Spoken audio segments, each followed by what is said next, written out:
Rico. Audio 2096. Bonjour à toutes, bonjour à tous. Ici Yannick Berger. Vous ne le saviez peut-être pas, mais si vous suivez Câlin Echo, vous êtes au courant. Je suis parti pendant un bon mois au Pérou, en Amazonie, et je suis de retour pour vous proposer un nouvel épisode. Ceux que vous avez entendus précédemment ont été montés il y a un mois et demi. Il était question de vous en proposer pendant mon absence, donc nous avons essayé de prendre de l'avance. Et là, je reviens, tout frais, d'Amazonie, où j'ai côtoyé pendant de longues journées les fourmis, les grenouilles, les papillons, les colibris, les singes écureuils et une infinité de bestioles dont je ne soupçonnais même pas l'existence. Me voici donc à nouveau pour enregistrer Câlin Echo et j'en suis très heureux, même si je demeure encore baigné dans l'atmosphère toute fraîche de mon expérience péruvienne. Je vous propose que nous revenions doucement à nos problématiques d'occidentaux qui, je vous l'avoue, me semblent à cet instant légèrement déconnectés de la réalité de notre humanité. Après mon long séjour dans la nature, j'y reviens donc parce qu'il le faut, il faut y revenir sans toutefois oublier à quel point certaines de ces préoccupations sont futiles et artificielles. Bon, et pour cette reprise, on va pas y aller avec le dos de la cuillère puisque nous allons nous immerger pour les 2 prochains épisodes dans le monde merveilleux du transhumanisme, mesdames, messieurs.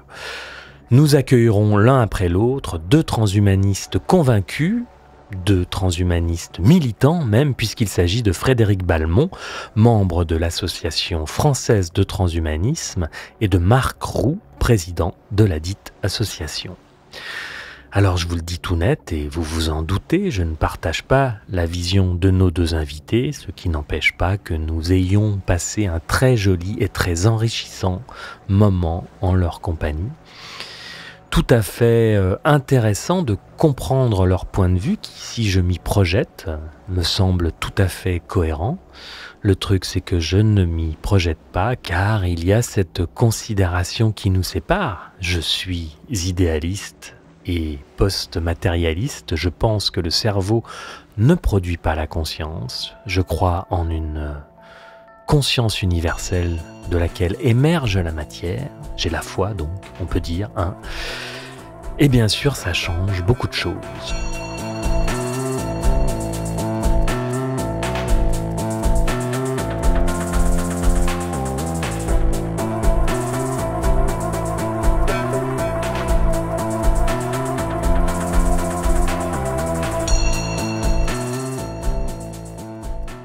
Frédéric Balmont est donc un fervent transhumaniste.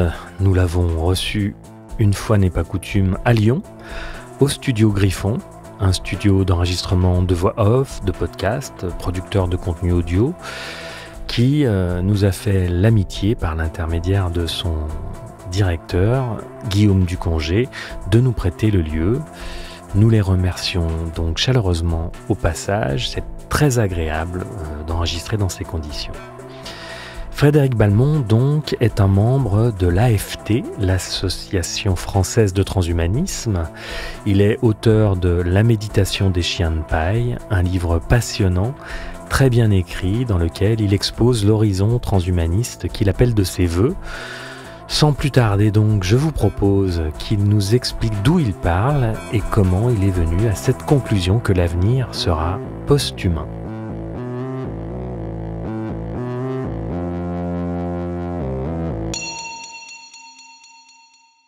Eh bien, je suis actuellement inspecteur du travail. Donc ça, c'est mon métier, mais du coup, qui n'a rien à voir avec mon engagement, si je puis dire, transhumaniste et ma réflexion philosophique. J'ai fait des études de psychologie et de philo. Et en fait, bon, j'ai jamais arrêté de réfléchir, d'être dans des problématiques philosophiques, dans des questionnements plutôt orientés sur le politique, mais également métaphysique. Je suis aussi syndicaliste à la CNT, donc voilà, j'ai une activité qui est libertaire, qui est égalitariste, hein, donc ça peut paraître aussi parfois bizarre quand on associe le transhumanisme au capitalisme, dans sa version la plus raide, la plus bête aussi. Et en fait, j'ai pas toujours été transhumaniste, loin de là, puisque en fait, j'ai découvert ces problématiques dans les années, je dirais 2000, avec Ray Kurzweil. Et j'ai regardé ça avec quand même un minimum d'intérêt, mais je me suis dit, ah, c'est un peu grossier cette vision de l'histoire. Pour le coup, elle a l'air déterministe. Il y a ces étapes. Et en fait, ça ressemblait à des philosophies de l'histoire où nécessairement les choses vont vers le mieux, etc. Je me disais, c'est quand même un peu rustique. Mais en fait, bon, justement, j'ai continué à être sensible à ces questions, puisque, en fait, depuis tout petit, je suis sensible à la question de l'étrangeté, de l'altérité, de l'autre en général.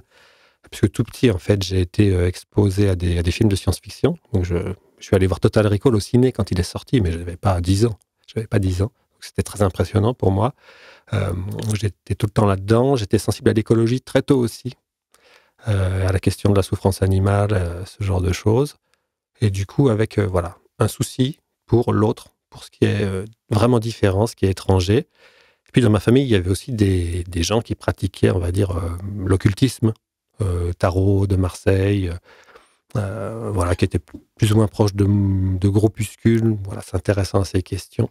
Donc, j'ai été baigné dans une sorte d'environnement comme ça, bien que mes parents, à moi, étaient pas du tout sur cette ligne, étaient beaucoup plus, on va dire, rationalistes, et elles n'aimaient pas trop ce genre justement, d'ésotérisme.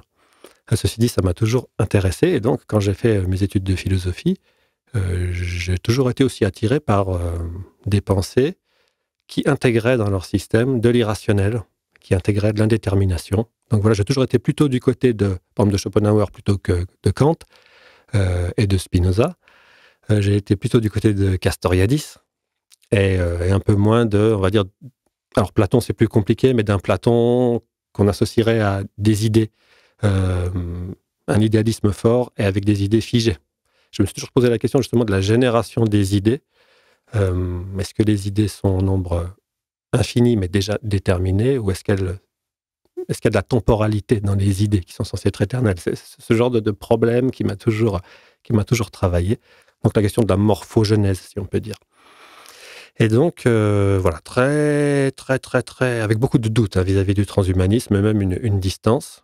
Et puis dans les années 2017, en fait, quand il y a eu l'élection de Macron, là, il y a eu quelque chose s'est précipité. Il y a eu un précipité.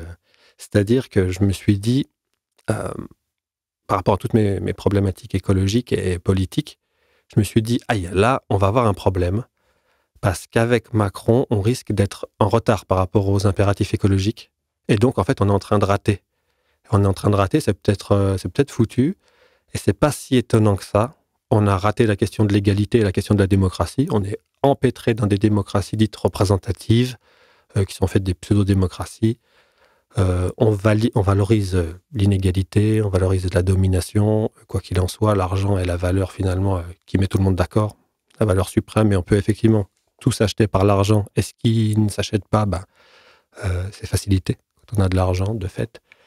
Et ça génère nécessairement de la jalousie parce que de la peur, puisqu'on sait que quelqu'un qui a énormément de puissance va pouvoir nuire ou avoir énormément de puissance. Donc ça génère tout un tas de conséquences catastrophiques. Et là, je me suis dit, on a passé peut-être une limite et c'est foutu. Donc ça m'a fait une sorte de choc, je dirais. J'ai eu un sentiment d'échec, et politique, et écologique. Et du coup, ça m'a vraiment bouleversé.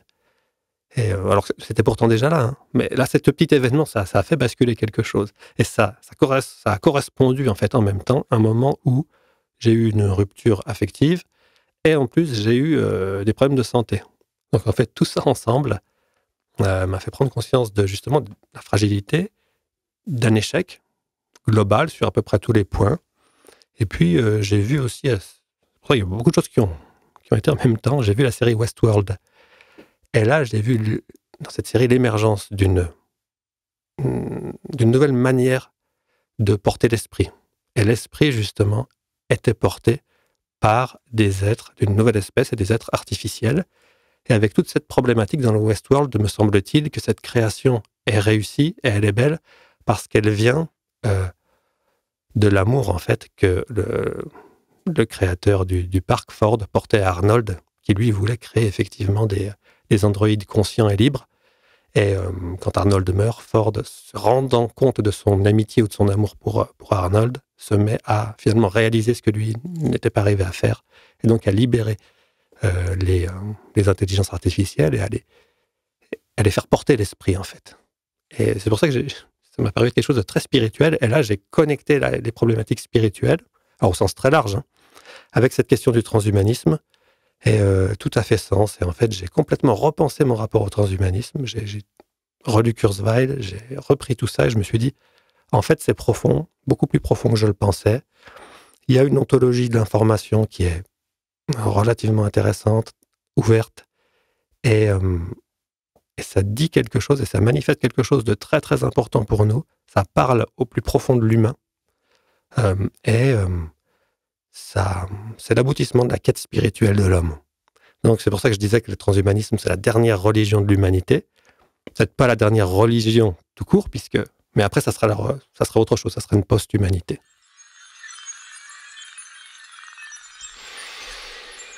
Bon, alors tout de suite, en entendant Frédéric et sa présentation, le premier constat que je fais, c'est qu'on part du même endroit, qu'on a les mêmes conclusions, qu'on a les mêmes inquiétudes, les mêmes doutes, les mêmes malaises quand Macron arrive au pouvoir, qu'on a la même attirance pour la métaphysique, pour l'invisible, pour l'incommensurable, la même aspiration à la chose spirituelle et des valeurs qui semblent se rencontrer comme le rejet de toutes les formes de domination, l'intérêt pour le bien commun. Bref, j'ai presque envie de dire que ce qui nous relie, c'est que nous sommes humanistes. Et immédiatement, ce qui me vient, et qui m'est venu à la lecture du livre très bien écrit de Frédéric, que je vous conseille vivement si vous voulez approfondir le sujet, ce qui me vient donc, c'est qu'effectivement l'humanisme de Frédéric l'a conduit à ne plus croire en l'homme. Paradoxalement, il ne croit plus en l'homme, en tout cas dans sa configuration physique, psychique, spirituelle actuelle. Le seul espoir pour l'humanité, c'est donc de dépasser cette humanité pour devenir des post-humains, et c'est là que nos chemins se séparent, car bien sûr, si nous sommes ici à l'endroit de la bifurcation, c'est parce que je crois en l'humain, je suis optimiste, comme tout bon Sagittaire, spécial dédicace à Jean-Yves Espier. J'ai le sentiment que les transhumanistes, eux, ont perdu l'espoir, envahis par le pessimisme et le cynisme pour certains. Au contraire de Frédéric, je pense que c'est en se connectant à notre nature profonde que nous pourrons dépasser nos fonctionnements intérieurs malsains et compulsifs qui ont piloté la construction de nos structures sociétales dysfonctionnelles. Voilà ce qui me vient, c'est que nous partons du même endroit, mais que nos destinations divergent. Nous sommes en crise, c'est certain. Nos civilisations humaines vivent une adolescence perturbée et arrogante, mais tout n'est pas perdu. Je le dis souvent, il y a des easter eggs cachés dans le métaverse de notre réalité, et la clé de notre évolution positive, c'est plus de conscience. Nous pouvons grandir et devenir adultes. Pourquoi s'affoler? Pourquoi jeter le bébé avec l'eau du bain et s'accoupler aux machines? Cette perspective ne m'intéresse pas. Non, je comprends. Mais c'est vrai qu'il y a plusieurs aspects dans ce qui est dit là. Sur le pessimisme, en fait, certains verraient même l'inverse en disant finalement, ils sont très optimistes puisqu'ils pensent qu'on va à peu près tout résoudre par la technique, par les technologies, tout ce qui est maladie, problème de communication, problème d'intelligence ou d'ouverture émotionnelle, parce que tout ça, finalement, ça se bricole, entre guillemets, ou ça se comprend par les mécanismes, et notamment cérébraux, génétiques, qui vont aider au développement d'une société plus harmonieuse, avec les aspects après sociopolitiques. Mais enfin, ils connectent les deux. Ils se disent il y a une grande base quand même biologique, physiologique, et qu'en fait, tout ça, ça va être résolu, jusqu'à peut-être même la question de la mort, qui est particulière, il faudra qu'on y revienne, hein, parce qu'il y a vraiment un nœud autour de la question de la mort. Mais en tout cas, voilà, on pourrait dire ces gens-là sont optimistes. D'un autre côté, c'est vrai que ce n'est pas mon cas, puisque moi, je pars un peu de ce même constat, qui est de dire il y a des problèmes, des problèmes lourds, des problèmes qui sont irrésolus. Mais pour moi, c'est encore plus fort parce que, comment dirais-je, ces problèmes, ils sont vraiment fondamentaux et il y a un échec de l'humanité qui va au-delà, en fait, du fait qu'il n'arrive pas à être égalitaire, qu'il n'arrive pas à se comporter à peu près correctement avec tous les aspects biologiques qu'il y a derrière, hein, la dominance, le fait de privilégier les siens, le fait d'être paniqué par le fait d'avoir une durée de vie limitée, et donc être un peu dans l'hystérie, de réussir, de se mettre à l'abri, de mettre à l'abri d'abord les siens, etc., etc. Toutes ces choses-là qui pourraient être effectivement modérées par des techniques d'amélioration morale, hein, qu'elles soient d'ailleurs soit biochimiques, soit techniques de jeux vidéo, de simulation, enfin, pour avoir des expériences qui nous grandissent.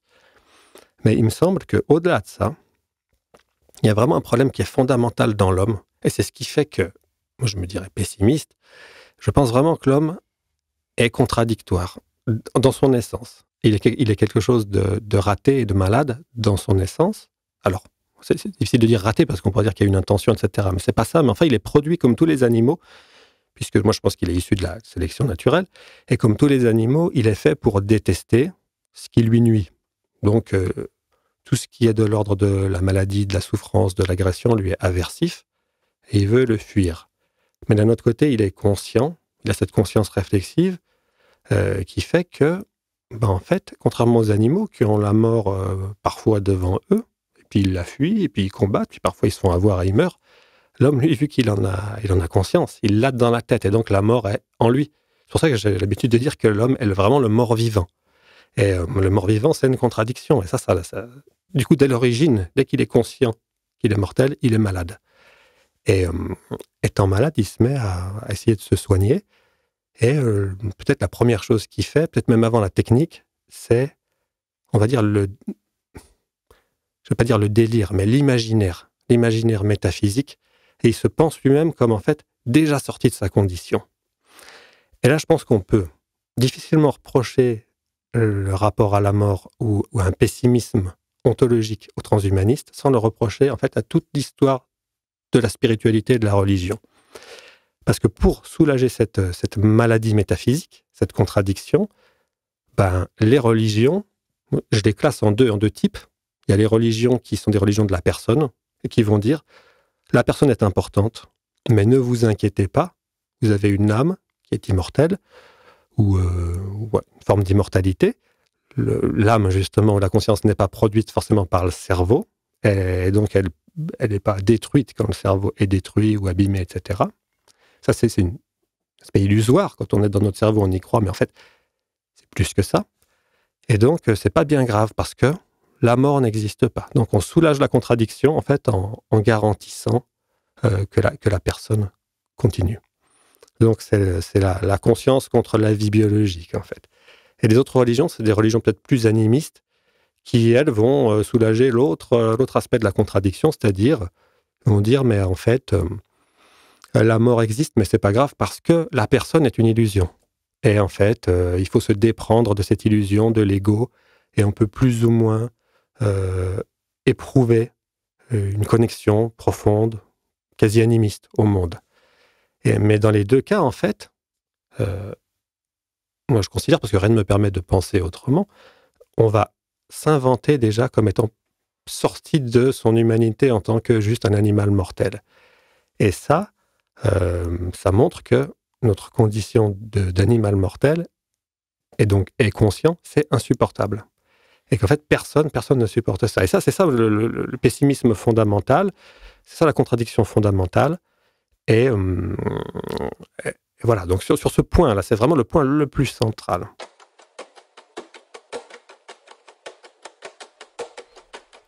L'homme malade et mort-vivant, cette contradiction qui pousse l'être humain à vouloir sortir de sa condition. Oui, contradiction il y a, maladie il y a, si l'on pense l'homme comme une entité biologique finie. Et si l'on pense les traditions spirituelles comme des antidotes grossiers, des antidotes à cette souffrance humaine due à la peur de la maladie et de la mort. Or, il y a une autre manière de concevoir les choses, et c'est la mienne, celle que je partage avec un certain nombre de mes congénères. Les traditions anciennes, l'animisme, les religions, ou plus globalement la spiritualité, parce que j'ai toujours un peu de mal à parler de religion. J'ai besoin de prendre de la distance avec le dogme, qu'il soit donc religieux ou scientifique. La spiritualité donc, même si elle ne donne pas toutes les réponses, n'est pas juste un placebo, un antidépresseur pour masquer sa propre souffrance à l'être humain. C'est pour beaucoup une réalité que l'on vit. Et c'est mon cas depuis quelque temps. Il faut pouvoir penser que la spiritualité, quand elle est vécue avec profondeur et justesse, se propose de traduire une réalité bien plus vaste. Elle peut nous mettre en contact avec une dimension supérieure à laquelle nous sommes reliés et dont nous faisons partie. Il s'agit juste de trouver des outils, et ils sont nombreux, pour conscientiser cette réalité extrasensorielle. Car oui, c'est avec le cœur qu'on peut toucher à cette réalité, et non avec nos sens, ni avec notre mental.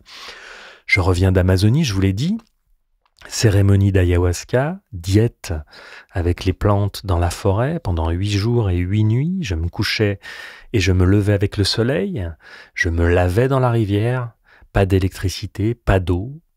Je peux vous dire que l'animisme est une option plus que crédible. Si j'ai pu, avant cette expérience, avoir de l'intérêt pour certaines propositions spirituelles et croire en une conscience supérieure qui est partout et qui habite tout le vivant, aujourd'hui je ne le crois plus, je le sais. Quant à la conscience qui serait produite par le cerveau, ce postulat archaïque me semble tellement, mais alors tellement dépassé que je ne m'y attarde même pas. Par ailleurs, la plupart des traditions spirituelles, la philosophie, partagent le point de vue selon lequel la sagesse consiste à accepter notre propre finitude, cette peur ultime et ontologique qu'il faut dépasser, même si l'on considère l'homme comme un animal mortel et la mort comme la fin du corps et de la conscience. Quoi qu'il en soit, le transhumanisme ne réglera pas la question de la peur de la mort. Il peut éventuellement retarder le moment de s'y pencher, mais le problème demeure. Ça, c'est intéressant parce qu'en fait, soit on pense que la mort n'existe pas ou pas vraiment, et là, on peut dire, en fait, on est d'accord sur ce point que il faudrait ou il y a la possibilité même de penser qu'au-delà de la mort, il y a encore quelque chose, que donc la mort n'est pas la vraie mort. Et dans ce cas-là, effectivement, on peut dire, le transhumanisme, ce sont des outils qui sont grossiers, ce sont des outils qui sont précipités, ce sont des outils qui sont issus d'une sorte de scientisme, et puis de se dire, ça fait très très peu de temps qu'on étudie toutes ces questions, et on prétend déjà avoir la solution qui va nous immortaliser, c'est grotesque, c'est ridicule. Donc là, ça sera vraiment un problème, pour le coup, technique, un problème de connaissance. Mais il me semble que, quand on parle d'acceptation de la mort, il faut justement voir s'il existe des courants de pensée et des philosophies qui nous disent vraiment il faut accepter la mort avec l'idée que la mort existe. C'est-à-dire que quand on meurt vraiment, et que peut-être la conscience et la personne est produite ou issue du cerveau, et uniquement du cerveau, et que quand on meurt, on meurt. Et là, dans ce cas, la question de l'acceptation se poserait vraiment. Et moi, je me suis tout interrogé là-dessus. Y a-t-il des sagesses qui nous disent qu'il faut accepter la mort? Alors oui, il y en a. On va appeler ça plutôt les sagesses tragiques. Et comme Marcel Conche, peut-être Nietzsche, qui vont nous dire on meurt vraiment, il y a vraiment des choses atroces dans l'existence, mais on va l'aimer quand même. Ok, on meurt, mais c'est pas ça qui va nous faire détester la vie, détester les autres, détester soi-même. On va aimer quand même, malgré ça. Et toute la question là autour de ça, pour moi, c'est est-ce que cette acceptation tragique, elle peut être pensable avec cette idée derrière il faut accepter et ne rien faire. C'est-à-dire le monde, l'ordre du monde est comme ça, plus ou moins figé, ou alors il faut le laisser aller naturellement évoluer tout doucement, ce qui est déjà un peu une contradiction, parce que s'il évolue, il n'est pas figé. Et l'action même des animaux ou des hommes peut avoir une incidence. Donc là, il y a toute la question de notre action. Mais si on dit il faut l'accepter tel quel, est-ce que c'est pas finalement en attendant d'avoir quelque chose qui tienne la route? Alors on est d'accord, si on prouve un jour que le cerveau produit la conscience, que l'être humain n'est qu'un animal mortel et un amas de chair et de sang qui se dissout dans le néant après quelques soubresauts, alors oui, je dis oui, un grand oui à l'augmentation technologique de l'être humain. Tant qu'à faire, essayons de prolonger la joyeuse expérience. Mais jusqu'ici, le postulat matérialiste consensuel ne m'a pas du tout convaincu et en tant que post-matérialiste, ma réflexion ne va donc pas dans le sens du transhumanisme. Bien sûr, le doute des rationalistes, des matérialistes est légitime parce que ce manque de foi est dû au fait qu'ils tentent d'atteindre une vérité avec les outils de leurs 5 sens, avec les outils de la mesure, de la science. Des outils qui sont trop grossiers pour saisir l'incommensurable, auquel il faut oser se confronter avec le cœur, avec une conscience élargie. Ça se discute. Mais juste pour revenir sur cette question de la sagesse tragique, moi j'ai tendance à les appeler, et je dirais que les Nietzschéens peut-être aussi sont comme ça, des passagers clandestins du transhumanisme. Parce qu'en fait, s'ils sont dans l'acceptation de ce qui est, du fait brut, et en disant pour l'instant c'est comme ça, donc acceptons, aimons quand même. Si les choses se modifient, ils prendront. Finalement, il n'y a pas de comment dirais-je, de dogme ou de quelque chose de moral qui serait là et qui dirait mais il ne faut pas envisager des modifications. Ils n'ont pas ça, ils n'ont pas un respect, une sacralisation de la nature. Ils ont une acceptation de ce qui est, un amour de ce qui est, mais ce qui est, si ça change, c'est autre chose. Et donc, pour le coup, je les vois bien être passagers clandestins du transhumanisme, du genre, les transhumanistes sont des nihilistes qui n'acceptent pas le monde comme il est, qui ont peur de la mort, des faibles, etc., etc. Et du coup, leur faiblesse et leur bassesse morale va les faire travailler dans ce sens. Et puis, par hasard, s'ils arrivaient à nous trouver un médicament qui augmente notre puissance, notre longévité, en bonne santé, voire permettre de durer indéfiniment, nous, sages, tragiques, on prendra, mais on ne se sera pas abîmé parce qu'on était déjà fort à travailler à ça. Donc, passager clandestin du transhumanisme. Après, sur la question du spiritualisme, ok, peut-être que... pour moi, il me semble je ne sais pas si on le démontrera jamais d'ailleurs, que la conscience est le produit du cerveau, qu'il y a la conscience d'abord, parce qu'il me semble que là, on touche à vraiment des questions métaphysiques qui sont peut-être comme des postulats, des choses qui vont être à la base de la réflexion, de pratique, et qui ne découlent pas. C'est vraiment des choses de principe.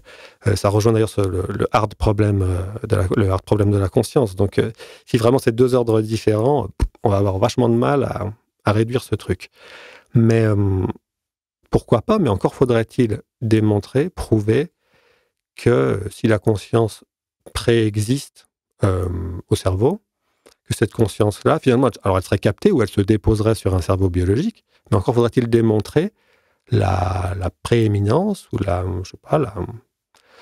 le fait qu'il y ait quelque chose de vraiment supérieur dans le biologique ou une particularité qui fasse que seulement le biologique peut capter ou recevoir la conscience et l'esprit, ce qui n'est pas du tout sûr. Si ça se trouve, un agrégat ou un système non biologique ou hybride, beaucoup plus résistant et potentiellement immortel, pourrait recevoir ça aussi. Et donc l'esprit ferait son cheminement sur autre chose.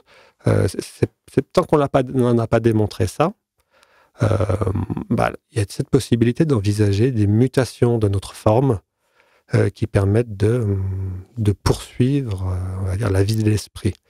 Mais la grosse question, ce serait là, c'est la question de Bateson en fait. Si on estime qu'il y a un esprit, une conscience qui préexiste au cerveau, est-ce que cet esprit est une unité ou est-ce qu'il est déjà, parce que Bateson pense que l'esprit, c'est la résultante d'interactions entre des parties, en fait. C'est un système. C'est quelque chose de dynamique, l'interaction entre des parties. Et si on considère que l'esprit préexiste à la conscience, mais qu'il est lui-même la dynamique, une dynamique d'un système, en fait, même non cérébral, on repousse cette même question de fond. Mais là, on en parlera peut-être, mais je pense à des physiciens comme Guillemin. Je l'ai entendu un peu sur des conférences, et j'ai l'impression qu'en fait, on est sur la même logique, sauf qu'on se dit, la science actuellement, elle est vachement étriquée, elle est vachement rudimentaire, On veut garder le déterminisme. Lui, il veut garder le déterminisme et la causalité. Il le dit en dépit de l'indéterminisme quantique. Donc, il veut le réinterpréter pour garder la causalité, d'où ces choses très baroques comme la causalité qui va dans les deux sens, la rétroaction causale du futur sur le passé.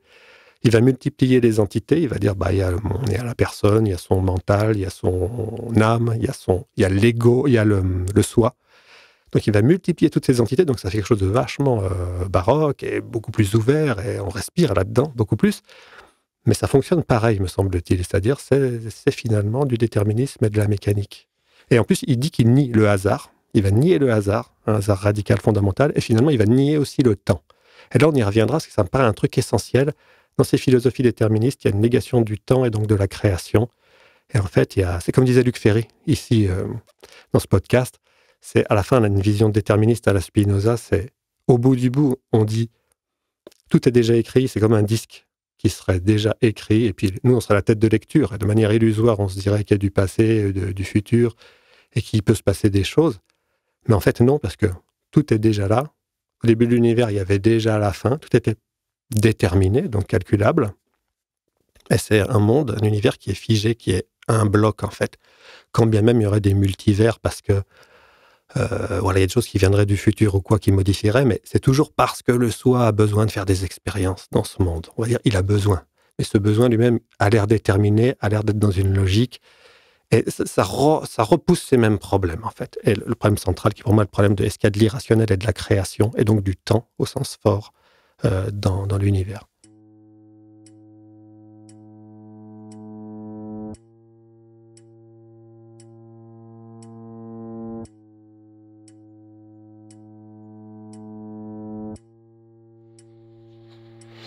Alors, petite parenthèse, non, Philippe Guimand, avec qui nous avons eu un entretien récemment, n'est pas du tout déterministe.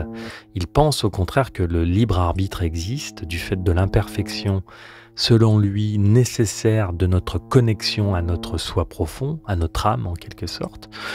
Nous aurions donc un libre arbitre sur chacun de nos plans de conscience.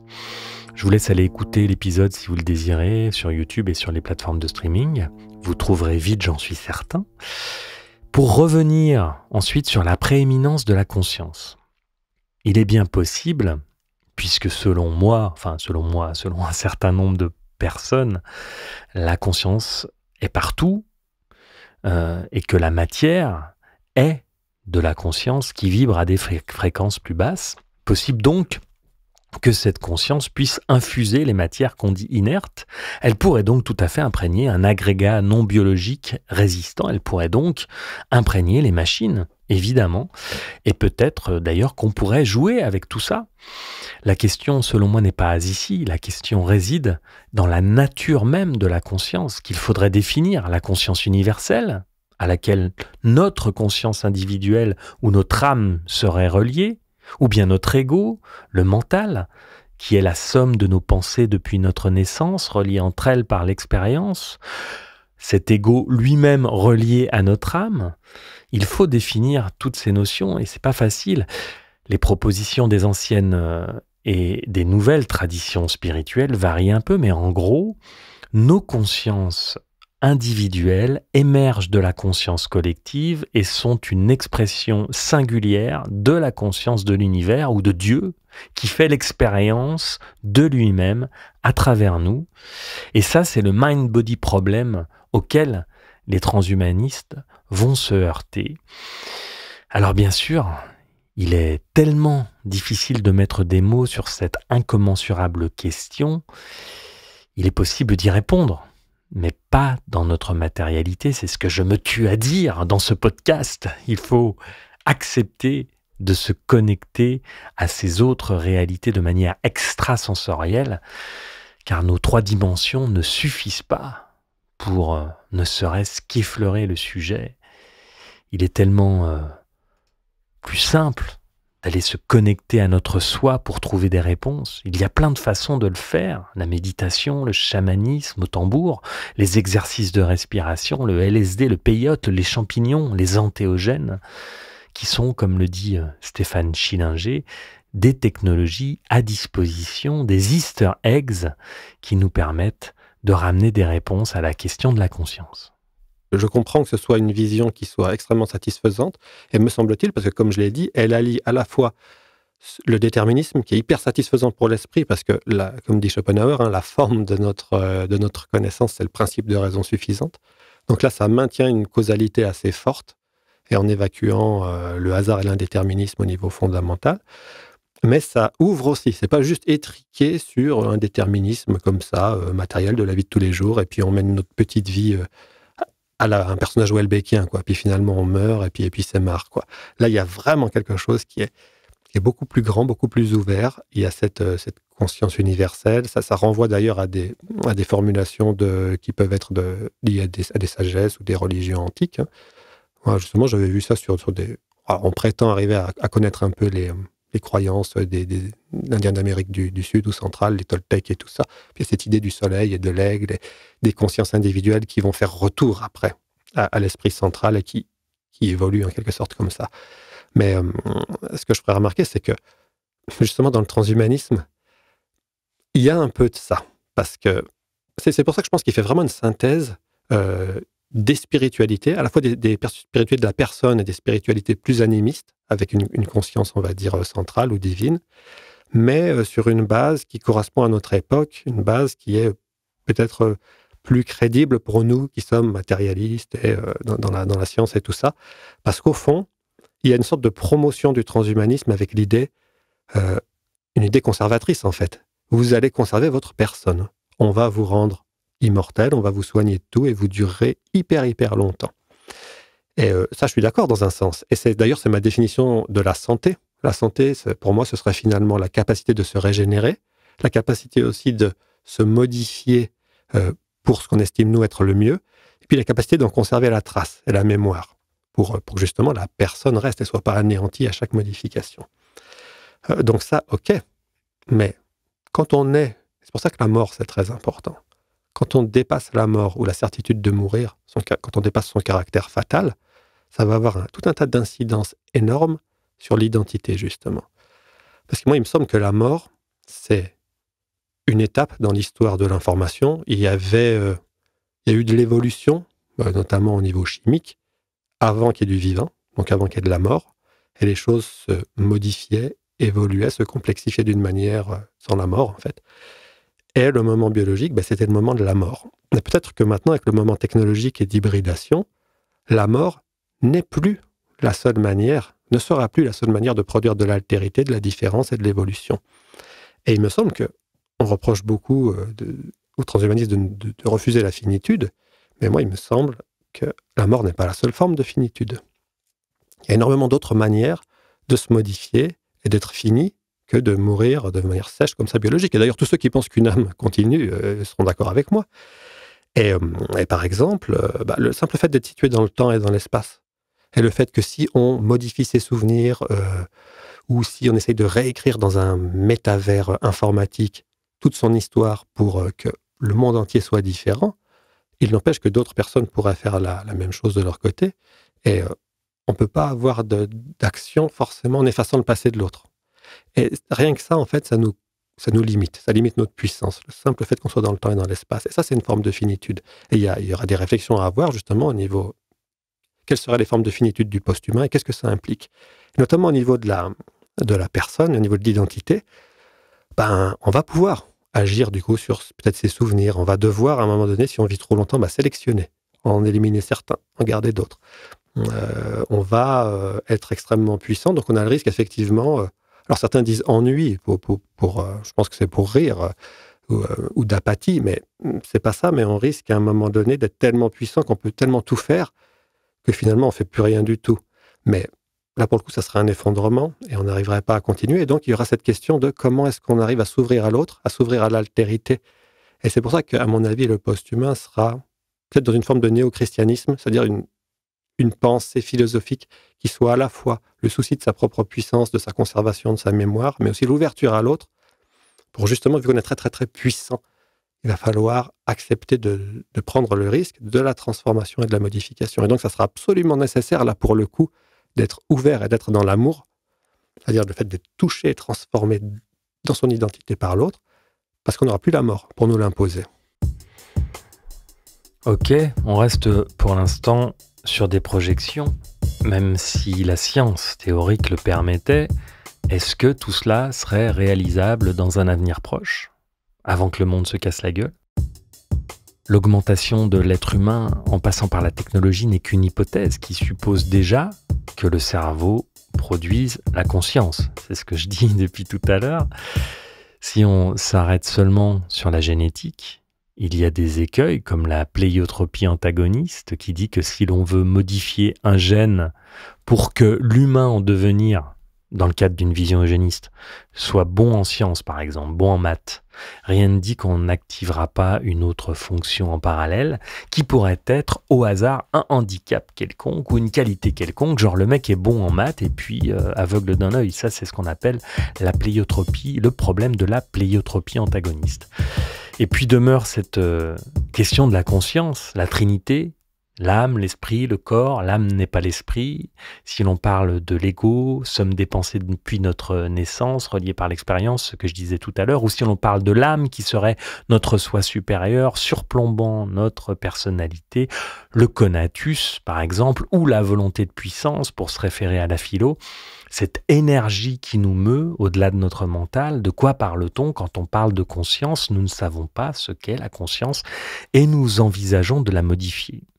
Encore une fois, rien ne dit que la conscience émerge de la matière et personnellement, je suis convaincu du contraire. Nous faisons donc des projections d'expériences biotechnologiques sur l'humain sans savoir de quoi nous sommes réellement faits et c'est un peu effrayant. Oui, que ce soit effrayant, ça j'en conviens, que ça aille, qu'on estime que ça aille très vite, de manière publicitaire, mais qu'en réalité on est encore très très loin de comprendre tout ça et qu'il y a des catastrophes possibles. Et qu'il y a des risques à prendre. Il y a toujours eu des gens qui ont pris des risques énormes et qui s'y sont cassés les dents, mais c'est vrai que c'est aussi la logique de l'humanité. Je suis d'accord avec ça. Mais pour en revenir à cette question de synthèse spirituelle, le transhumanisme donc va dire, alors peut-être en promettant trop tôt, mais peu importe, parce que si c'est une question technique et de temps, c'est moins fondamental que si vraiment il y a un blocage qui vient soit de Dieu, soit de la nature même du biologique, qui aura une spécificité qu'on ne connaît pas trop, quoi. Mais il y a cette idée de on va conserver la personne et voilà pourquoi vous êtes transhumaniste, pour pas mourir, personnellement. Mais d'un autre côté, ça a une telle incidence sur la manière dont on se relie les uns aux autres et dont on pense sa propre identité, que se posera la question de qu'est-ce qu'on est et finalement qu'est-ce qu'on conserve. Et peut-être que finalement, au bout du bout, on conservera même plus la personne. Et donc il y aura une sorte de... comme une arnaque. Mais en fait, c'est pas vraiment une arnaque, ça me fait vachement penser à cette question justement de l'esprit central ou le Dieu. Là, on pourrait imaginer que c'est une intelligence artificielle ou un cerveau collectif qui, justement, récupère toutes les données, toutes les informations des personnes et qui on participerait à ça, et notamment à la sélection. Qu'est-ce qu'on va garder comme souvenir pour l'intelligence centrale ou collective? Parce qu'il y a peut-être plein d'événements qui sont redondants ou qui ne sont pas intéressants ou que sais-je. Et puis, cette entité-là aurait besoin, à certains moments, de faire émerger des personnes, justement, des vraies personnes qui auraient leur vie et puis qui peut-être vivraient très longtemps, se conserveraient et émergeraient. Dans mon bouquin, j'appelais ça, j'ai une métaphore comme ça, une expérience de pensée. Je dis, il y aura peut-être une entité comme ça, une conscience globale, et puis qui aurait besoin, justement, pour aller chercher l'altérité, la nouveauté, la création, de faire émerger temporairement des personnes. Et du coup, ça fait un peu la synthèse entre la conservation de la personne et cette idée de Dieu et tout ça. Sur des personnes comme Guillemant et tout ça. Moi, il me semble effectivement que on reste sur quelque chose qui est déterministe et finalement mécanique, même si c'est beaucoup plus complexe que ce qu'on pense actuellement. Mais ce qui me pose question, c'est que, mais c'est pareil pour les expériences psychédéliques où on dit... J'ai l'impression un petit peu d'avoir touché à ça. Et moi, j'en doute pas non plus. Simplement, la question que je me pose, parce que Guillemant, des fois, en parle, des expériences de mort imminente, et donc derrière la possibilité par exemple, de voyage astral, c'est des choses qui reviennent à la mode, et tant mieux. Mais on a énormément de témoignages, des témoignages là-dessus qui sont très intéressants, qui sont difficiles à remettre en cause, qui sont impressionnants. Sauf que, quand j'ai regardé un petit peu plus en détail, il y a une expérience qui n'a pas marché, et alors jusqu'à preuve du contraire, hein, mais moi, j'ai pas vu de traces que ça a fonctionné. Mais justement, dans les hôpitaux, ils placent une image ou un mot dans une boîte fermée et ils disent aux patients, mais si jamais, toutefois vous faisiez une expérience comme ça, allez voir ce qu'il y a dans la boîte. Et ça marche pas. Alors, c'est quand même très étonnant, parce que là, pour le coup, ça serait pas juste une petite expérience. Ça serait pas juste un « j'ai l'impression que… » Et ça fonctionne pas pour l'instant. Donc, moi, c'est pour ça que je dirais rien ne me permet de penser que oui, c'est acquis. Mais la question se pose, elle est intéressante. Effectivement, et je pense que c'est important peut-être de travailler là-dedans. C'est pour ça que je serais beaucoup moins zététicien ou à dire ça c'est n'importe quoi, il faut pas étudier ça, c'est nul, c'est irrationnel. Voilà. Concernant l'étude en question sur les EMI, j'ai googlisé, j'ai cherché, j'ai pas trouvé. Mais le fait qu'elle postule qu'il serait possible de prévoir pour quelqu'un une expérience de mort imminente, donc en briefant la personne en amont pour qu'elle aille voir ce qu'il y a dans la boîte, me pose question. Ou alors il s'agirait de provoquer artificiellement une EMI, ce qui à ma connaissance n'existe que dans les films. Donc si quelqu'un a le lien vers l'étude dont parle Frédéric, je veux bien l'info s'il vous plaît. Par ailleurs, la proposition transhumaniste de Frédéric, avec cette conscience, cette intelligence artificielle universelle de laquelle émergeraient des individus, c'est exactement ce dont on parle quand on parle de spiritualité, ce qui se passe déjà, selon certains, selon beaucoup de personnes, dans la réalité spirituelle évoquée par les traditions anciennes et les postulats post-matérialistes. Il s'agirait donc potentiellement de recréer ce qui existe déjà, mais en moins bien. Pourquoi ne pas tenter, comme le propose donc Stéphane Schillinger, auquel je fais souvent référence parce que nous l'avons interviewé. Et oui, c'est un scoop, vous pourrez écouter cet entretien bientôt. Stéphane Schillinger, donc, qui propose d'explorer la conscience avec des outils entéogènes, explorer cette voie. Serions-nous déjà, par exemple, des avatars de nous-mêmes dans un métaverse en poupée russe? La proposition transhumaniste ne consisterait donc qu'à créer un métaverse dans le métaverse. Peut-être. Pour quelqu'un qui croit que ça existe déjà, oui, ça serait de la recréation, donc potentiellement catastrophique et finalement bien trop grossière pour être efficace. Mais pour quelqu'un comme moi qui n'est pas du tout convaincu que ça existe déjà, ce serait simplement le faire être, alors qu'il n'est pas en fait. Et c'est là qu'il y a peut-être l'idée de pessimisme, vous voyez, qui se fonde sur une vision, ou bien sur un doute ontologique. Moi, je ne suis pas du tout sûr de ça, et peut-être qu'en réalité, on meurt vraiment, etc. Et là, ça serait l'occasion de faire être ça, qui est un peu un rêve métaphysique, parce qu'on est dans la contradiction fondamentale. Et en fait, là, on voit ce problème de l'harmonie. Parce que souvent, les gens qui sont dans une vision comme ça, il y a une idée quand même d'harmonie, d'ordre du monde, et puis un peu de providence, parce qu'il y a quand même le grand esprit, ou l'ego, qui veille quand même, et qui est là pour faire des expériences, et donc ça justifie des choses. C'est pour ça que des fois, j'appelle ça, pour rigoler, un transhumanisme pneumatique. Parce que le pneuma, donc le souffle, et quand on veut faire corps, âme, esprit, donc dernier, ça serait le pneuma. Mais pneuma, c'est aussi donc le souffle et l'air, donc ça serait peut-être un transhumanisme aussi plein d'air, quoi. Mais en fait, là-dedans, on a cette vision. Et c'est très difficile, je pense, à tenir, parce que comment est-ce qu'on peut tenir l'harmonie? Ce monde est harmonieux. Alors, on peut avoir un dogme, en disant Dieu l'a fait, il est parfait, etc. On peut avoir un côté, il est nécessairement parfait comme il est naturellement, et il bouge pas. Mais dans ce cas-là, s'il bouge pas, nos actions sont vaines. Pourquoi il bougerait? Parce qu'il serait harmonieux tel quel.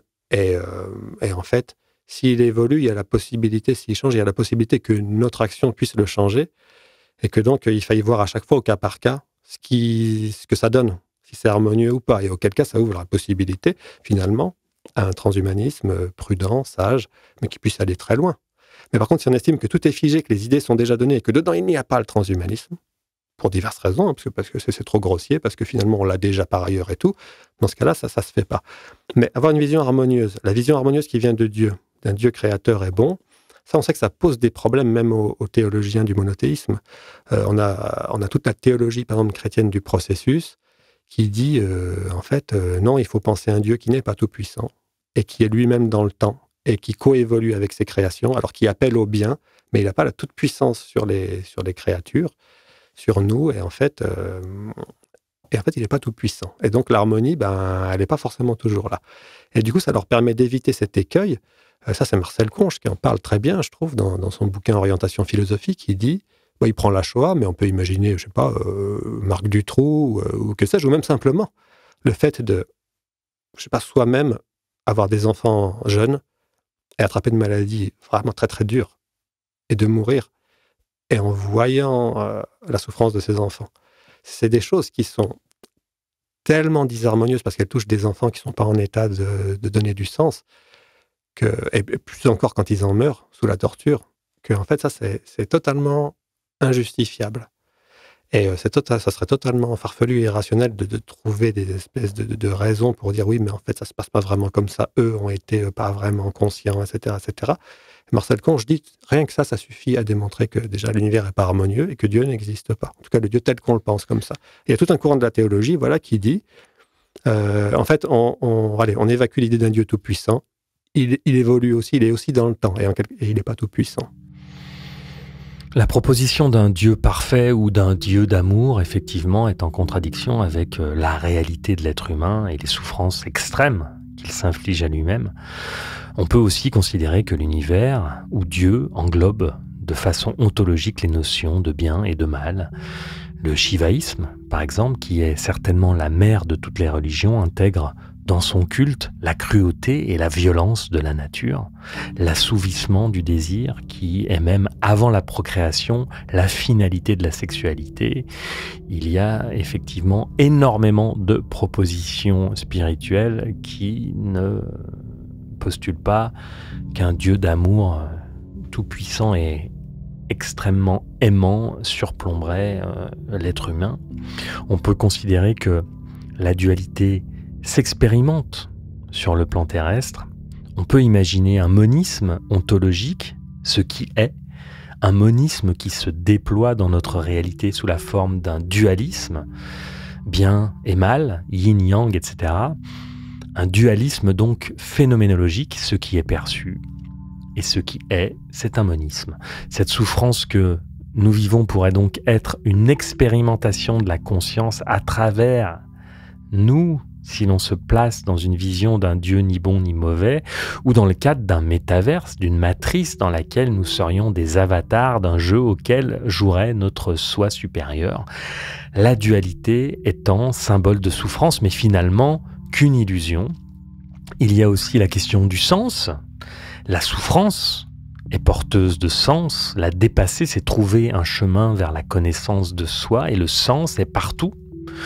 Il n'est pas que dans la souffrance, il est aussi dans le monde duel, dans la géométrie, dans les mathématiques, dans la nature. Le sens, donc, c'est important.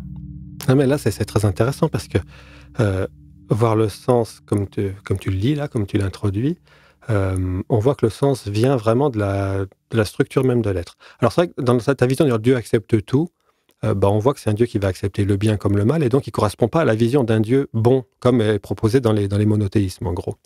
Alors dans ce cas-là, pourquoi pas, mais du coup, nous-mêmes étant connectés à ce Dieu-là, on est ceux qui finalement vont, alors peut-être à tort, mais on ne sait pas d'ailleurs, peut-être parce qu'on est très très étriqués, mais peut-être pas, nous on va créer l'idée de ça c'est mieux et ça c'est moins bien. On va être créateur de valeurs. Et là on va pouvoir juger du coup et se dire ça on estime que c'est pas bon, ça on estime que c'est bon, ça on estime que c'est totalement atroce, que c'est horrible, c'est odieux, et on va vers ce qui nous paraît être le mieux.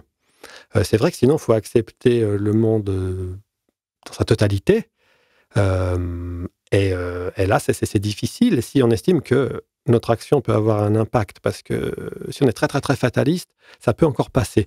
D'où l'idée d'harmonie, par exemple, je pense dans des pensées néo-spinozistes, par exemple, mais c'est des pensées, je pense, ils peuvent dire oui, il y a de l'harmonie, etc., mais est-ce qu'elles tolèrent même la disharmonie, même dans certaines visions du taoïsme, par exemple, voilà, il y a le Tao, qui est incommensurable, qui est innommable, il y a le yin-yang, et toute cette activité.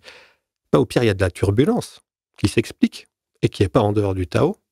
Puis il y a des endroits où c'est plus doux. Et nous, on va considérer que c'est mieux le plus doux parce que ça nous nuit moins.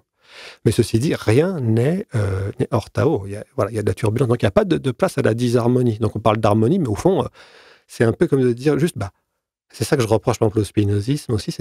L'explication, en fait, c'est de dire c'est comme ça parce que c'est comme ça.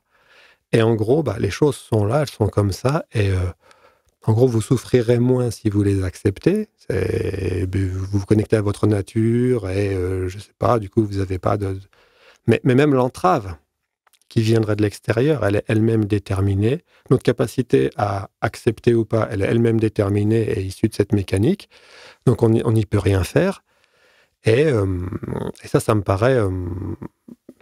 même à l'intérieur de nous-mêmes et de notre forme, on est le fruit de tensions et de disharmonie, ou en tout cas de contraintes externes. Schopenhauer le dit, par exemple, un arbre, il y a à la fois deux principes qui s'opposent, un principe d'ascension et un principe de pesanteur. Et c'est ce qui donne le tronc, finalement. Mais dans toute forme, il va y avoir une tension, et donc quelque chose qui n'est pas libre.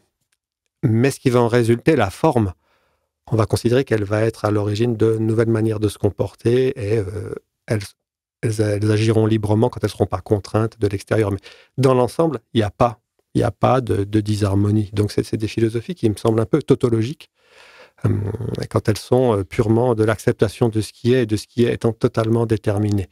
Et là, dans ce que tu disais, c'est toute la question finalement. Est-ce que les idées de base, est-ce que vraiment les premières pensées, les premières consciences, les premiers embryons, l'esprit de Dieu, quoi que ce soit, ces choses-là, est-ce qu'elles sont finalement dans le temps? C'est-à-dire, en fait, est-ce qu'il y a de la création? Est-ce qu'il y a de la part dans le système qu'on défend du monde? Est-ce qu'il y a une part possible pour le hasard radical, l'émergence radicale, la création ex nihilo, appelons-le comme on veut? Et moi, il me semble que dans les podcasts que j'ai entendus, notamment avec Charles Robin, il y a cette idée de tout est déterminé, mais il y a peut-être 1%, ça fait 1% qui nous échappe, mais parce qu'il est trop compliqué. Mais là, on est dans le cas, en fait, d'un hasard par ignorance. C'est-à-dire, c'est tellement compliqué, on n'arrive pas à déterminer toutes les causes, et donc le précalculé, mais le principe est déterministe. Et en fait, moi, la question que je me pose, c'est dans ce cas-là, mais quel effet ça peut avoir? Parce que finalement, des petites choses comme ça vont avoir beaucoup d'effets. Alors, ça me fait penser aux théories du chaos. On dit, oui, mais il y a un petit truc qui peut avoir une énorme incidence à la fin. Sauf que les systèmes chaotiques sont en fait, me semble-t-il, vachement résilients. Il y a des attracteurs étranges qui leur donnent leur forme, et puis les perturbations, même si elles sont importantes, finalement, ça revient toujours au même, parce que la forme se conserve. Donc, la vraie question, ça va être la question de la morphogenèse. Qu'est-ce qui fait qu'on passe d'une forme à l'autre? Est-ce qu'il y a une vraie altérité et innovation? C'est-à-dire, est-ce que ça va au-delà de simples règles qui feraient passer de l'un à l'autre? Et ça, Castoriadis dit dans un texte super qui s'appelle Temps et création. Il dit, quand il y a des règles déterminées pour passer d'une configuration à une autre, on va appeler ça de la différence. Et quand il n'y a pas de règles, on va appeler ça de l'altérité. Et donc, il va dire qu'il n'y a pas que de la causalité dans l'univers, il y a aussi une puissance qui va postuler une puissance de création, puissance poétique. Et donc, il va dire l'être est aussi vis formandi, puissance de création, et qui va au-delà même de l'indéterminisme, au-delà de l'indétermination. Puis il dit l'indétermination quantique, finalement, ça fait varier quelque chose qui reste du même. Mais au-delà de ça, il va y avoir à un moment donné la position radicale d'une forme nouvelle qui n'est pas déductible, logiquement, causalement, de ce qui précède. Et ça, c'est quelque chose qui, du coup, ne s'explique pas, qui n'est pas causé, et qui est justement une force qu'il faut postuler, et qui va être une puissance de création, qui va dire ex nihilo, parce que, ok, c'est dans un environnement qui va contraindre un peu, encadrer, mais ce surgissement même ne s'explique pas, en fait. Et d'où cette puissance de création ex nihilo. Et on peut rattacher ça peut-être aux idées d'émergence forte, si on veut le voir dans une version comme ça, plus scientifique, mais bien que ce concept est aussi critiqué, parce que dès que la causalité nous échappe, on tombe dans de l'irrationnel, en fait, et ça devient très problématique, puisque c'est de la métaphysique, quoi. Ok, revenons à cette proposition transhumaniste. Qu'on soit croyant, qu'on soit athée, matérialiste ou idéaliste, le transhumanisme est une création de l'esprit humain, une possibilité, une proposition qui développe sa logique pour un monde a priori meilleur, selon les visions. Sur le principe, pourquoi pas? J'ai déjà évoqué, ce que je ne comprends pas, c'est pourquoi choisir cette voie qui semble compliquée et gourmande en ressources plutôt que d'expérimenter ce que nous avons à disposition pour comprendre la conscience et ses nombreux états modifiés. Il y a deux voies que nous allons certainement choisir en tant qu'être humain dans le futur, celle du matérialisme qui sous-tend l'horizon transhumaniste, et puis une voie plus spirituelle. Une voie que nous avons rejetée avec les religions depuis les Lumières, à juste titre d'ailleurs. Mais le bébé est parti avec l'eau du bain, puisque nous avons refusé avec la religion toute forme d'accession à la conscience et à la spiritualité, et ça pourrait être une erreur. Ouais, je vois bien. Et moi, la question là, c'est celle de l'ascèse en fait. C'est-à-dire que pour euh, s'améliorer, même à un niveau purement spirituel, et ça en repoussant toute technologie, il y a quand même de l'ascèse. C'est-à-dire, j'ai l'impression. Alors, certains disent oui, mais on a toujours été comme ça, mais il faut le retrouver.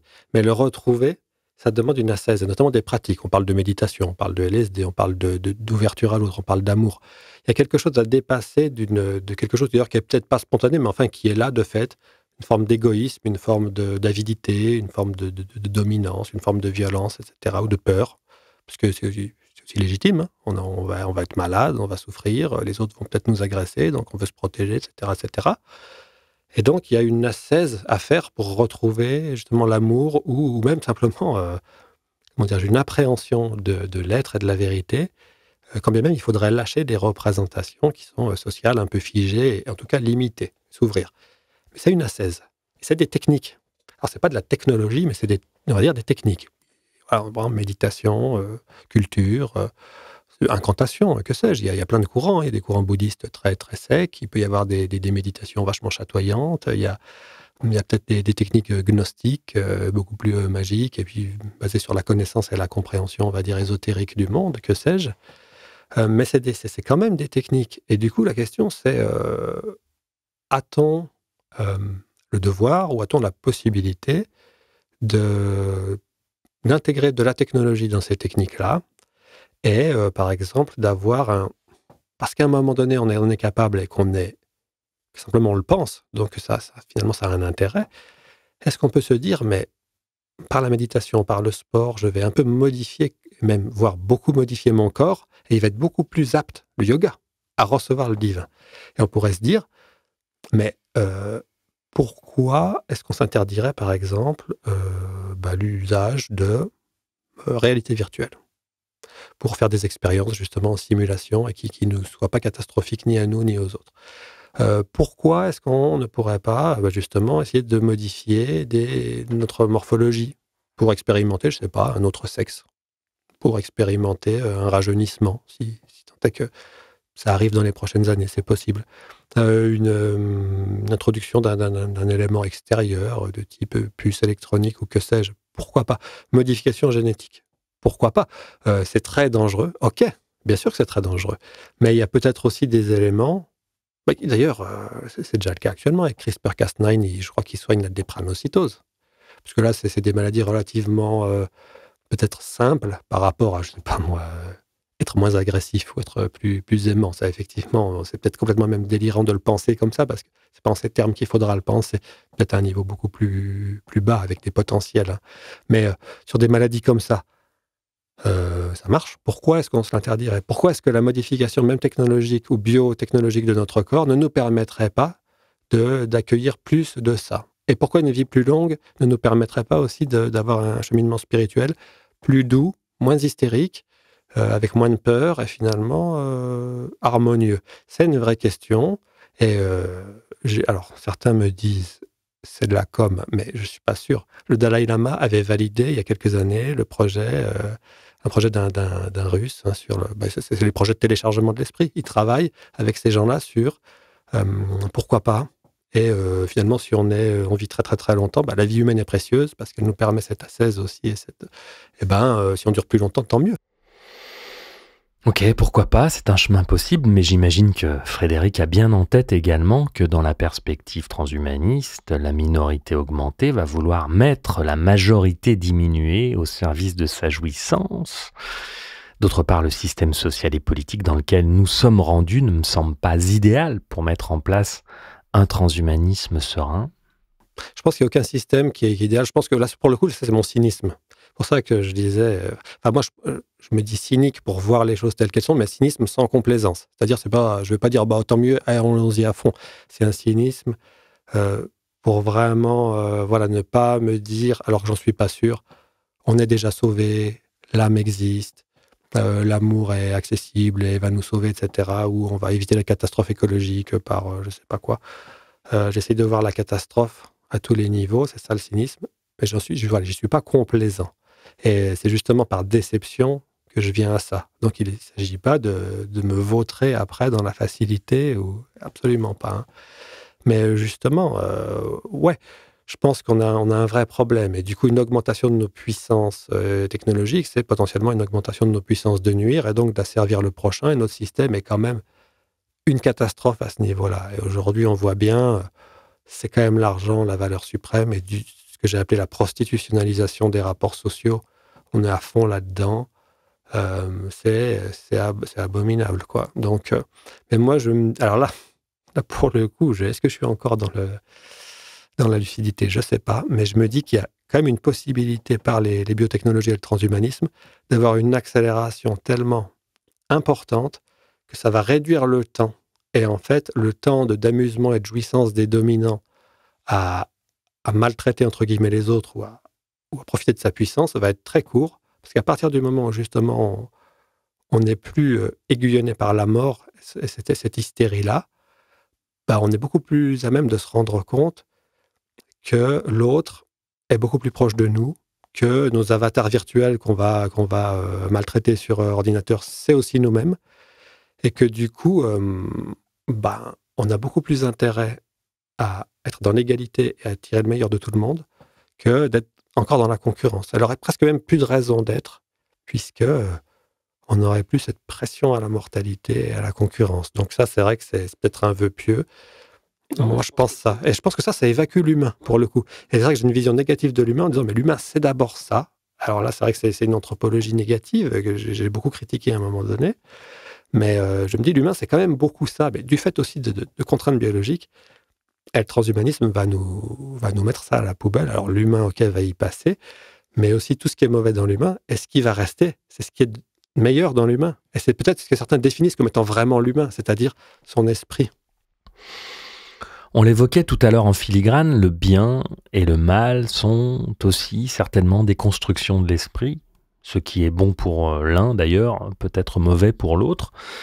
Si l'on en revient à la question de la finitude, elle restera toujours un problème. Peut-on envisager sereinement l'éternité, l'immortalité? Ça peut être effrayant. Et par ailleurs, si tu vis 1000 ans, quand la mort se pointe, la peur ultime demeure. Et la mort est responsable de nos élans. La mort est responsable de nos chefs-d'œuvre, de notre création. Si la mort n'existait pas, serions-nous aussi bons, aussi créatifs? Je ne sais pas, il faudrait écouter sur ce sujet Jean-Michel Beignet, notre premier épisode, notre premier invité sur ce podcast. On a évoqué la finitude et la volonté des transhumanistes de tuer la mort. Il a un discours tout à fait intéressant sur le sujet. Je vous propose donc d'aller vous jeter sur cet épisode dès que vous le pourrez. Je ne sais pas si ça sera plus effrayant. Je crois que c'est effrayant quand la vie est très courte. Ça peut d'ailleurs l'être. Ça peut l'être si elle est très longue. Et évidemment, on parle d'immortalité, mais là, pour le coup, c'est très métaphysique. Hein. Sans une âme immortelle, et encore. Parce que si elle évolue et qu'elle est dans le temps, on peut se poser la question de sa perpétuation infinie ou de la trace de ses modifications. Mais là, une amortalité biologique, le fait de ne plus vieillir et de ne plus mourir, sauf accident, mais s'il y a un téléchargement de la conscience et une sauvegarde, on pourrait imaginer que ça rallonge encore, mais il y a le problème je sais pas moi, du système solaire, il y a le problème du Big Freeze, ou je sais pas quoi, de l'entropie. Et justement, d'où le fait que certains transhumanistes, enfin ceux du début, s'appelaient extropiens. Donc ils disaient pas négantropiens, hein, ils disaient bien extropiens, c'est-à-dire notre mission et notre quête, c'est de sauver l'univers aussi de l'entropie et de sa destruction nécessaire. Et c'est quasiment une mission, là, c'est vrai que ça fait très religieux, c'est quasiment une mission sacrée, quoi. Mais c'est pas si bête pour le coup. Et c'est l'idée de dire, il y aura toujours des échéances qui nous feront peur, mais c'est déjà très différent d'avoir 70 ans d'espérance de vie en bonne santé, d'en avoir 500, parce qu'aussi les expériences se multiplient. Moi, je pense ça.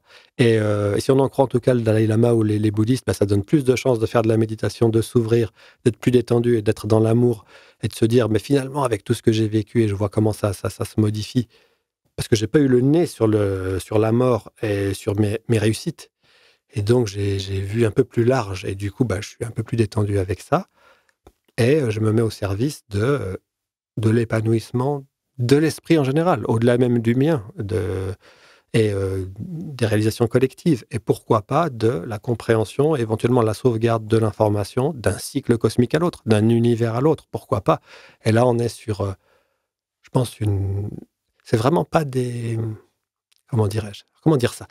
Je dirais que c'est pas des ambitions humaines, mais d'un autre côté, ça ressemble à des ambitions religieuses que l'humain a déjà pensées. Donc voilà, c'est ça le paradoxe, c'est que ça me paraît très post-humain comme ambition, parce que concrètement, l'humain n'a jamais vraiment fait ça, à part peut-être, voilà, on en a des traces et ça nous fascine, mais peut-être quelques mystiques, quelques moines, que sais-je, qui vraiment ont vécu ça personnellement.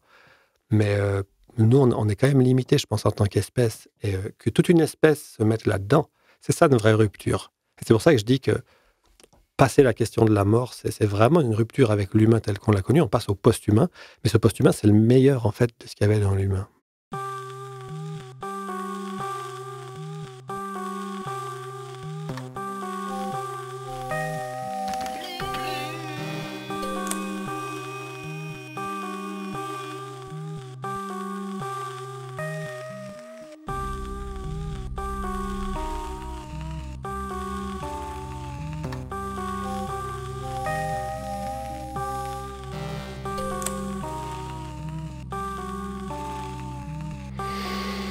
Ok.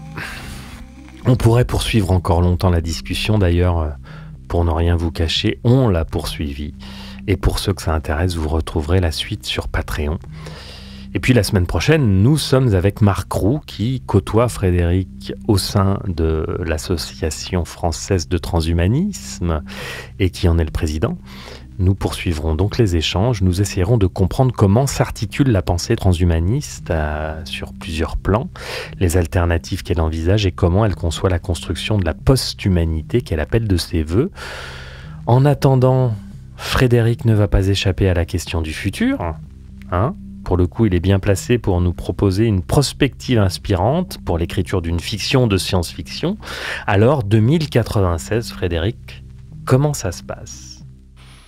2096, j'y vois...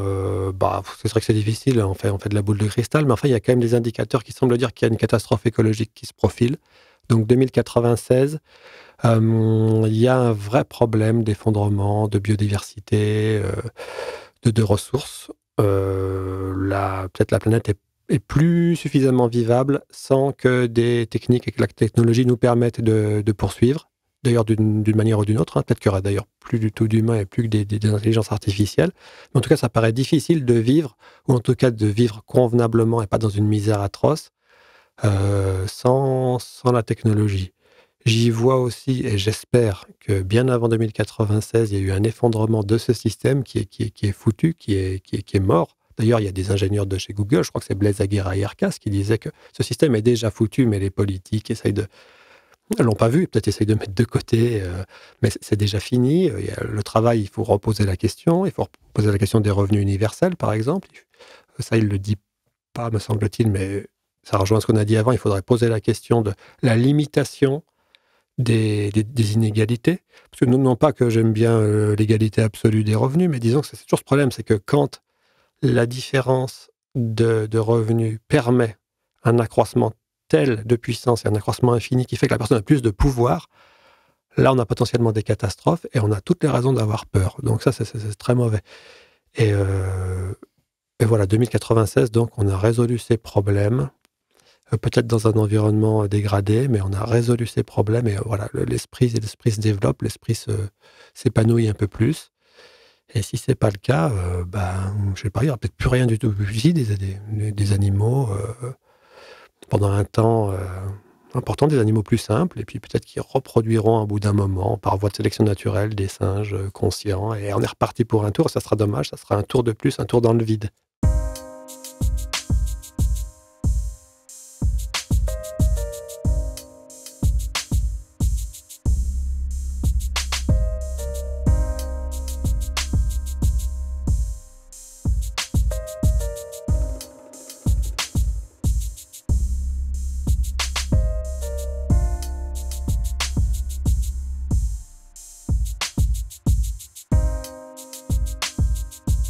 Et c'est reparti pour un tour de plus. D'aucuns diraient que nous vivons éternellement le même cycle que nous avons déjà vécu, l'apparition, puis la crise, puis la disparition de nos civilisations en tant qu'humains, que nous n'en sommes pas à la première fois.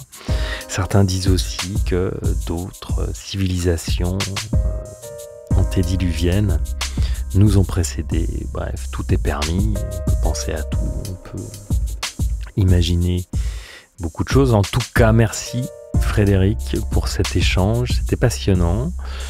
On poursuit, comme je vous l'ai dit, la semaine prochaine avec Marc Roux, toujours sur le même thème. On va discuter d'un point de vue moins philosophique peut-être, plus concret. On va parler du transhumanisme de manière plus concrète. En tout cas, c'est un chouette épisode qui s'annonce également la semaine prochaine. Mais pour l'heure, je vais vous laisser. Comme je vous le dis habituellement, n'hésitez pas à nous soutenir sur Patreon parce que ça nous aide beaucoup. Et puis là-bas, on diffuse du contenu inédit, dont les suites des épisodes que vous pouvez entendre sur les plateformes, parce qu'en général, nous parlons longtemps avec nos invités et beaucoup de choses sont dites. Et voilà, le reste est à disposition pour ceux que ça intéresse sur Patreon. Bien sûr, ce qui nous aide aussi beaucoup, ce sont vos partages, vos commentaires et vos likes sur YouTube, TikTok et Insta, où vous pouvez nous rejoindre. Et on se retrouve donc bientôt. D'ici là, respire, reste conscient et surtout n'oublie jamais, même si tu es un transhumaniste convaincu, n'oublie jamais que tu vas mourir.